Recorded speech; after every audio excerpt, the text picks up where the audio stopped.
Parte 2, capítulo 17, no qual se declara o último extremo ponto a que chegou e pôde chegar o inaudito ânimo de Don Quixote, com a aventura dos leões que teve feliz desfecho. Conta a história que, quando Don Quixote gritou a Sancho que lhe trouxesse o elmo, estava ele comprando uns requeijões nas mãos de uns pastores. Então, acossado pela muita pressa do amo, não soube que fazer deles, nem como ou onde carregá-los, para os não perder, pois já os pagara. Lembrou-se de pô-los na celada de seu senhor e com essa providência voltou para ver o que lhe pedia o amo, o qual, quando ele chegou, lhe disse: Dá-me, amigo, essa selada, pois ou pouco sei de aventuras, ou aqui e ali antevejo. É uma que me há de exigir, como de fato exige, que eu tome de minhas armas. O do verde Gabão, quando isso ouviu, estendeu a vista por todas as partes e não descobriu coisa alguma além de um carro que vinha em sua direção, com 2 ou 3 flâmulas que lhe deram a entender que tal carro devia trazer dinheiro de sua majestade. Disse isso a Don Quixote, mas ele não lhe deu créditos, julgando e pensando sempre que tudo quanto lhe sucedesse deveriam ser aventuras e mais aventuras. Assim, respondeu ao fidalgo: Homem prevenido, meio combate vencido. Nada se perde em que eu me previna, pois sei, por experiência, que tenho inimigos visíveis e invisíveis, e não sei quando, nem onde, nem por quanto tempo, nem sob que figuras me hão de acometer. E, voltando-se para Sancho, pediu-lhe a selada. Este, como não teve ocasião de tirar os requeijões, foi forjado a entregá-la como estava. Tomou a Don Quixote e, sem cuidar de ver o que trazia dentro com toda a pressa, a encaixou na cabeça e, como os requeijões se apertassem e espremessem, começou a escorrer o soro por todo o rosto e barbas de Don Quixote, dando-lhe tal susto que disse a Sancho: Que será isso, Sancho? Que parece ter-se amolecido o meu crânio, ou que se me derretem os miolos, ou que suo dos pés à cabeça? Se estou suando, por certo, não é de medo, sem embargo de que creia ser terrível a aventura que agora quer suceder-me. Dá-me, se o tens, algo com que me limpe, pois copioso suor me cega os olhos. Calou-se Sancho e deu-lhe um pano, dando também graças a Deus por não haver seu amo caído em si quanto à verdade. Limpou-se Don Quixote e tirou a selada para ver que coisa era aquela que, segundo julgava, lhe amolecia a cabeça. Vendo aquelas massas brancas dentro da selada, chegou-as ao nariz e, cheirando-as, exclamou: Pela vida de minha senhora Dulcinea del Toboso, são requeijões, isto que aqui guardaste, traidor, patife e abusado escudeiro. Ao que, com grande fleuma e dissimulação, respondeu Sancho: Se são requeijões, demos vossa mercê, que os vou comer. Não, coma-os antes o diabo, que deve ter sido quem aí os pôs. Acaso eu haveria de ter o atrevimento de sujar o elmo de vossa mercê? Outro será o atrevido. Alá fé, Senhor, que também eu, pelo que Deus me dá a entender, devo ter meus magos que me perseguem. Por ser eu criatura e membro de vossa mercê, e terão posto aí essa imundície para mudar em cólera sua paciência, e fazer com que me moa as costelas, como de costume. Desta vez, porém, deram o bote no vazio, pois confio no bom julgamento do meu amo, que terá considerado não ter eu requeijões, nem leite, nem outra coisa que os valha, e que, se os tivesse, antes os teria colocado em meu estômago que na selada. Tudo pode ser, disse Don Quixote.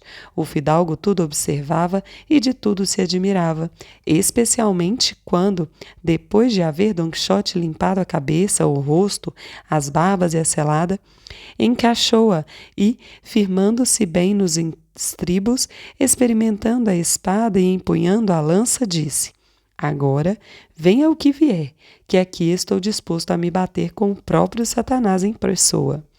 Nisto, chegou o carro das bandeiras, no qual não vinham outras pessoas senão um carreteiro, junto às mulas e um homem sentado na boleia. Parou Don Quixote à sua frente e disse: Aonde ides, irmãos? Que carro é esse que levais nele e que bandeiras são aquelas? Ao que respondeu o carreteiro: O carro é meu.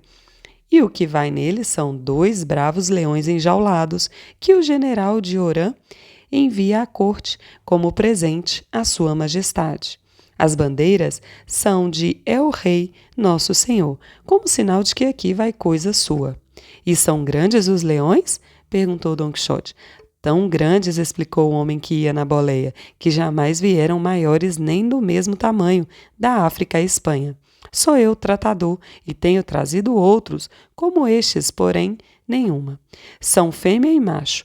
O macho vai nessa primeira jaula e a fêmea na de trás. Agora estão famintos, pois hoje ainda não comeram. Assim, desvie-se vossa mercê, pois temos necessidade de chegar depressa aonde lhes demos de comer. Ao que replicou Don Quixote com um ligeiro sorriso: Leõezinhos a mim? A mim, leõezinhos, e a tais horas? Pois por Deus que hão de ver esses senhores que cá os mandam, se sou homem que se assuste com leões. Apeai-vos, bom homem, e, já que sois o tratador, abri essas jaulas e ponde-me fora essas feras, que aqui, mesmo neste campo, farei com que conheçam quem é Don Quixote de la Mancha, a despeito e apesar dos magos que a mim os enviam. Tá, disse consigo neste ponto o fidalgo. Já nosso bom cavaleiro dê sinal de quem é. Os requeijões, sem dúvida, amoleceram seu crânio e lhe embotaram os miolos. Nisto aproximou-se Sancho e lhe disse: Senhor, por Deus, peço que vossa mercê arranje um modo de impedir que meu senhor Don Quixote enfrente esses leões, pois, se os enfrenta, aqui nos hão de fazer a todos em pedaços. Será vosso amo tão louco, respondeu o fidalgo, que vos leve a temer e crer que há de lutar com tão ferozes animais? Ele não é louco, respondeu Sancho, mas sim atrevido. Farei com que o não seja, replicou o fidalgo, e, chegando-se a Don Quixote, que insistia com o tratador para que abrisse as jaulas, disse: Senhor cavaleiro, os cavaleiros andantes devem enfrentar as aventuras que prometem, à esperança de que se saiam bem delas. Não aquelas que de todo atirem, porque a valentia que entra na jurisdição da temeridade mais tem de loucura que de fortaleza. Além do mais, esses leões não vêm contra vossa mercê, nem com isso sonham. São presentes enviados à sua majestade, e não ficará bem detê-los ou estorvar-lhes a viagem. Vá a vossa mercê, senhor fidalgo, retrucou Don Quixote, entender-se com seu perdigão domesticado e com seu furão atrevido, e deixe qual da qual cuidar de seu ofício. Este é o meu, e bem sei que se veem ou não a mim esses senhores leões.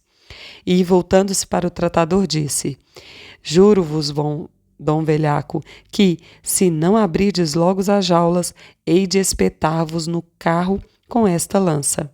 O carreteiro, vendo firme determinação daquele abantesma armado, disse-lhe: Senhor meu, seja vossa mercê servido por caridade de deixar-me desjungir as mulas e pôr-me a salvo com elas, antes que se soltem os leões, pois, se eles as matam, estarei arruinado para o resto da vida, que outra fazenda não tenho senão este carro e estas mulas. Ó homem de pouca fé, respondeu Don Quixote, apeia-te, desjunge e faze o que quiseres, que em breve verás que trabalhaste em vão e poderias ter-te poupado esse esforço. Apeou-se o carreteiro, soltou as mulas com grande pressa, e o tratador disse em voz bem alta: Sejam testemunhas todos quantos aqui estão, de que é contra a minha vontade forçado que abro as jaulas e solto os leões, e de que estou avisando a este senhor que todo mal e dano que essas feras fizerem correrá e irá por sua conta, incluindo meus salários e direitos. Vossas mercês, senhores, ponham-se a salvo antes que eu abra as portas, pois seguro estou de que a mim os leões não causará dano. Mais uma vez tentou convencê-lo o fidalgo a não cometer semelhante loucura, pois praticar tal disparate seria tentar a Deus. Respondeu-lhe Don Quixote que sabia o que fazia. Retrucou o fidalgo que olhasse bem, pois julgava que ele estava enganado. Agora, senhor, replicou Dom Quixote, se vossa mercê não quer ser assistente desta que, a seu parecer, será uma tragédia, exporei sua tordilha e ponha-se a salvo. Ouvindo isto, Sancho, com lágrimas nos olhos, suplicou-lhe que desistisse de tal empresa, comparada à qual não passavam de tortas e pão de ló, a dos moinhos de vento, a temerosa dos pilões e, em suma, todas as façanhas dantes empreendidas em todo o decorrer de sua vida. Olhe, senhor, dizia Sancho, que aqui não há encantamento ou coisa que o valha. Vi, por entre as frestas e gretas da jaula, uma unha de leão verdadeiro e por ela deduzo que o leão ao qual deve pertencer tal unha é maior que uma montanha. O medo, respondeu Don Quixote, no mínimo fará com que te pareça maior que a metade do mundo. Retira-te, Sancho, e deixa-me. Se aqui eu morrer, já sabes nosso antigo trato.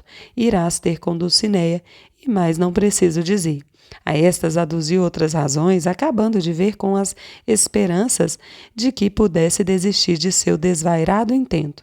Quisera o de Verde Gabão impedi-lo à força, mas viu-se desigual em armas, e não lhe pareceu sensato medir-se com o louco, que tal já considerava Don Quixote, sem sombra de dúvida. Este, voltando a insistir com o tratador e a reiterar as ameaças, fez com que o fidalgo esporeasse a égua, Sancho, o russo e o carreteiro, as mulas, procurando todos afastar-se do carro, o mais que pudessem, antes que os leões desembestassem. Chorava Sancho a morte do amo, que daquela vez sem dúvida acreditou chegada, nas garras dos leões. Maldizia sua sorte e deplorava a hora em que lhe viera o pensamento de tornar a servi-lo. Nem por chorar e lamentar-se, contudo, deixava de picar o russo para que se afastasse do carro. Vendo, pois, o tratador que já os que iam fugindo estavam bem distantes, tornou a requerer a intimar Don Quixote o que já lhe requerera e intimara, tendo ele respondido que já ouvira tudo aquilo e que o outro parasse com tais intimações e requerimentos, pois seria tudo de pouco fruto, e que se apressasse. Durante o tempo em que o tratador levou para abrir a primeira jaula, esteve Don Quixote considerando se não seria melhor travar a batalha antes a pé que a cavalo, até que por fim decidiu travá-la a pé, temendo que Rocinante se espantasse à vista dos leões. Por isso soltou do cavalo, arrojou fora a lança e, embraçando o escudo e desembainhando a espada, passo a passo, com incrível denodo e ânimo valente, foi pôr-se diante do carro, encomendando-se a Deus de todo o coração e, em seguida, a sua senhora Dulcinea. Cabe saber que, chegando a este ponto, o autor desta verdadeira história exclama: ó forte e além de todo encarecimento intrépido, Dom Quixote de la Mancha, espelho em que se podem mirar todos os valentes do mundo, segundo o novo Dom Manuel de León, que foi honra e glória dos cavaleiros espanhóis, com que palavras poderei contar essa tão espantosa façanha, ou com que razões poderei fazer com que a creiam os séculos vindouros, ou que louvores haverá que te não convenham e quadrem, ainda que sejam hipérboles, que sobrepujem todas as hipérboles? Tu a pé, tu sozinho, tu intrépido, tu magnânimo, somente com uma espada, e não daquelas do cachorrinho, do gume assaz cortante, com um escudo de aço, não muito limpo e luzente, aguardas e esperas os dois mais ferozes leões que um dia se criaram nas selvas africanas? Sirvam para louvar-te teus próprios feitos, valoroso manchego, que aqui os descrevo fielmente, por me faltarem palavras com que os encareça. Aqui cessou a referida exclamação do autor, que passou adiante, retomando o fio da história e dizendo que, vendo o tratador que já se encontrava Don Quixote em posição de combate e que ele não podia deixar de soltar o leão macho, sob pena de cair nas mais graças do indignado e atrevido cavaleiro, abriu de par em par a primeira jaula, onde estava, como se disse, o leão, que pareceu de grandeza extraordinária e espantosa e feia catadura. A primeira coisa que a fera fez foi revolver-se na jaula onde estava deitada, estendendo as garras e espreguiçando-se todo. Oi, filho. Abriu em seguida a bocarra e bocejou longamente, pondo para fora quase 2 palmos de língua. Depois esfregou os olhos e limpou a cara. Feito isto, colocou a cabeça fora da jaula e olhou para todos os lados, com os olhos feitos brasas. Visão por si só capaz de causar espanto à própria temeridade. Só Dom Quixote o fitava atentamente, desejando que saltasse já do carro e lhe chegasse ao alcance da espada, com a qual esperava despedaçá-lo. Até aqui chegou o extremo da sua jamais vista loucura. Mas o generoso leão, mais comedido do que arrogante, sem fazer caso de ninharias ou bravatas, depois de haver olhado de um lado para o outro, como se disse, virou as costas, voltou para Dom Quixote o traseiro e, com grande fleuma e tranquilidade, tornou a deitar-se na jaula. Vendo isso, ordenou Dom Quixote que o tratador lhe desse umas pauladas e o irritasse para que saísse da jaula. Isso eu não vou fazer, respondeu o tratador, porque, se o instigo, o primeiro a quem fará em pedaços serei eu mesma. Vossa mercê, senhor cavalheiro, contente-se com o que já fez, que é o máximo que se pode dizer em matéria de valentia, e não queira arriscar a sorte pela segunda vez. O leão está com a porta aberta. De sua vontade depende sair ou não sair. Visto como não saiu até agora, não sairá durante todo o dia. A intrepidez do coração de vossa mercê já está bem demonstrada. Nenhum bravo combatente, segundo se me alcança, está obrigado a mais do que desafiar seu inimigo e ir esperá-lo em campo aberto. Se o outro não comparece, com ele fica a infâmia. E quem o esperou ganha a coroa da vitória. Isso é verdade, respondeu Dom Quixote. Fecha, amigo, essa porta e dá-me o testemunho da melhor forma que puderes do que aqui me viste fazer. A saber, como abriste a jaula do leão e eu o esperei, e ele não saiu, e eu tornei a esperá-lo e ele tornou a não sair e voltou a deitar-se. Nada mais devo, fora com os encantamentos e ajuda Deus, a razão e a verdade e a verdadeira cavalaria. E fecha a jaula, como já te disse, enquanto chamo de volta os fugidos e ausentes, para que de tua boca saibam esta façanha. Assim fez o tratador e Dom Quixote, pondo na ponta da lança o pano com que havia limpado o rosto da chuva dos requeijões, começou a chamar os que não tinham parado de fugir, nem de volver a cabeça a cada passo, todos em fila e precedidos pelo fidalgo. Mas, conseguindo Sancho ver o sinal do pano branco, disse: Que me matem se meu amo não venceu as bestas feras, pois ele nos está chamando. Detiveram-se todos e reconheceram que quem fazia os sinais era Dom Quixote. Então, perdendo parte do medo, pouco a pouco se vieram acercando até ouvir claramente os brados de Dom Quixote, que os chamava. Por fim, voltaram ao carro e, ao chegarem, disse Dom Quixote ao carreteiro: Voltai, irmão, a jungir vossas mulas e prosseguir vossa viagem. E tu, Sancho, entrega 2 escudos de ouro para ele e para o tratador, em recompensa de se haverem detido por minha causa. Estes eu darei de muita boa vontade, respondeu Sancho, mas que foi feito aos leões? Estão mortos ou vivos? Então, o tratador, minucioso e pausadamente, contou o fim da contenda, exagerando, como melhor soube e pôde, o valor de Dom Quixote, pois, só de avistá-lo, o leão, acovardado, não quis nem ousou sair da jaula, apesar de ter permanecido aberta a porta durante um bom tempo. E, como dissera ao cavalheiro que seria tentar a Deus o irritar, o leão, para que saísse à força, como ele queria que se fizesse, este, embora com desagrado e contra toda a sua vontade, por fim, permitira que se fechasse a porta. Que te parece isto, Sancho? Disse Dom Quixote. Acaso haverá encantos que possam derrotar a verdadeira valentia? Bem poderão os encantadores tirar minha aventura, mas o esforço e o ânimo será impossível. Deu Sancho os escudos, voltou a atrelar as mulas o carreteiro, beijou o tratador as mãos e Dom Quixote pela mercê recebida e prometeu-lhe contar aquela valorosa façanha ao próprio rei, quando a corte chegasse.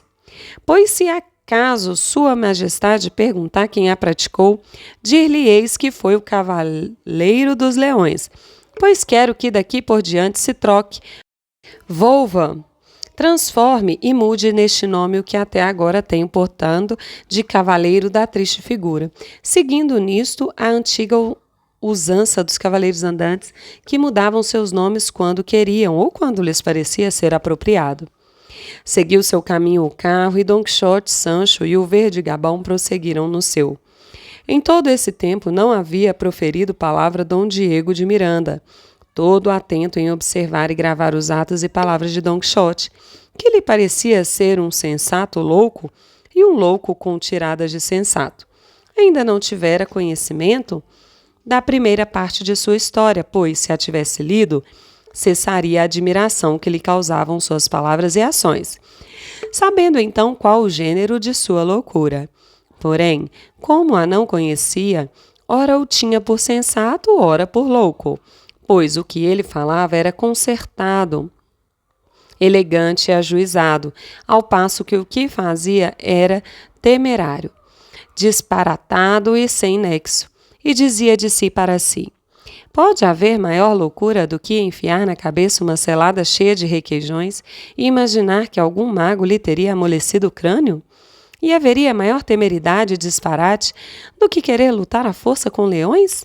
De tais imaginações e solilóquios tirou Don Quixote, dizendo: quem poderia duvidar, senhor Don Quixote, Diego de Miranda, que não me tenha vossa mercê por um sujeito disparatado e louco? E não seria demais que assim se desse, porquanto minhas obras não podem dar testemunho de outra coisa. Apesar de tudo, quero que vossa mercê advirta que não sou tão louco, nem tão falto de juízo como lhe devo ter parecido.